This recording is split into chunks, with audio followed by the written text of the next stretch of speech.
Welcome to the hottest movie review on the internet today, the A-List Review. I am your host, the Game Changer, Wes Troop, and it's time to go back to the theater. It's one of my most anticipated films this year, but from what I've been seeing, maybe I should lower my expectations. We're gonna find out. My review of the 2021 crime drama, House of Gucci, coming up now.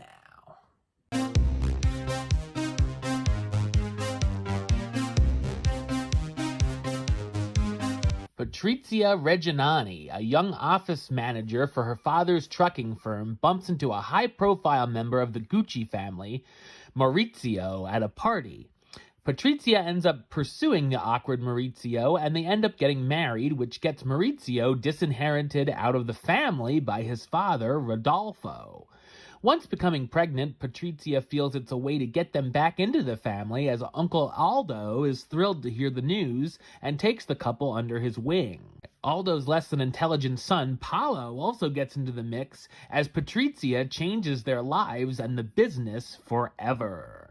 So what did I think of House of Gucci? I thought it's an entertaining but uneven biographical crime drama.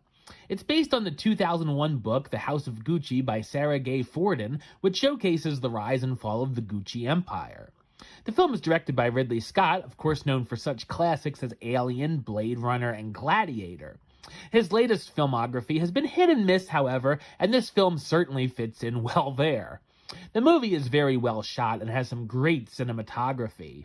I did, however, expect to see some more fantastical styles of clothing than we get, being it's a fashion-centric project.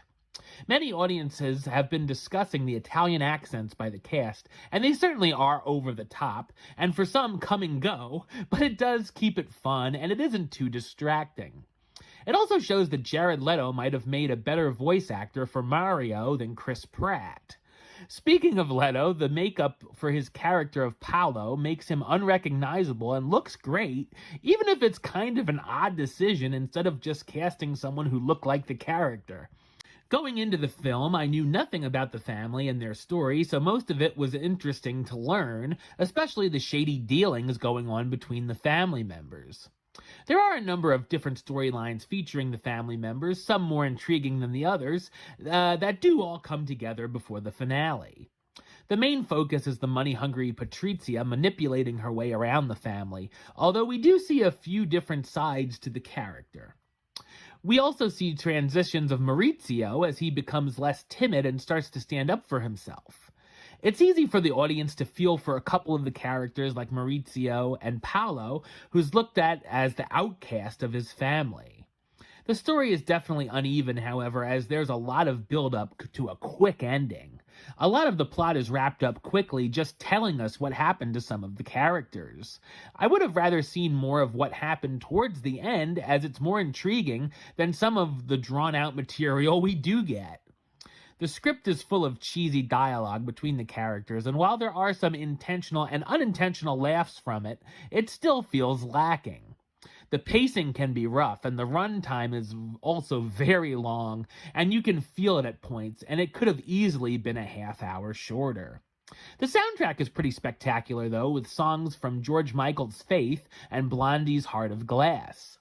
The performances are enjoyable, starring Lady Gaga as Patrizia Reggiani, the Italian socialite who gets very caught up in the family business, Adam Driver as Maurizio Gucci, the law student and 50% heir to the Gucci fashion house, Jared Leto as Paolo Gucci, Maurizio's cousin and eccentric chief designer, Al Pacino as Aldo Gucci, Paolo's father and chairman of the company, Jeremy Irons as Rodolfo Gucci, Maurizio's father and former actor who shares 50% of the company with Aldo, and Salma Hayek as Giuseppina Emma, the television psychic who becomes close with Patrizia.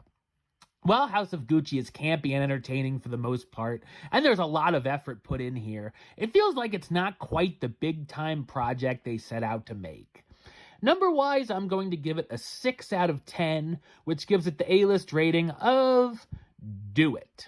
Alright, well that's the show. I'll be back with another review very soon. But until then, don't forget to subscribe right here on YouTube. YouTube.com/WestsideOf515.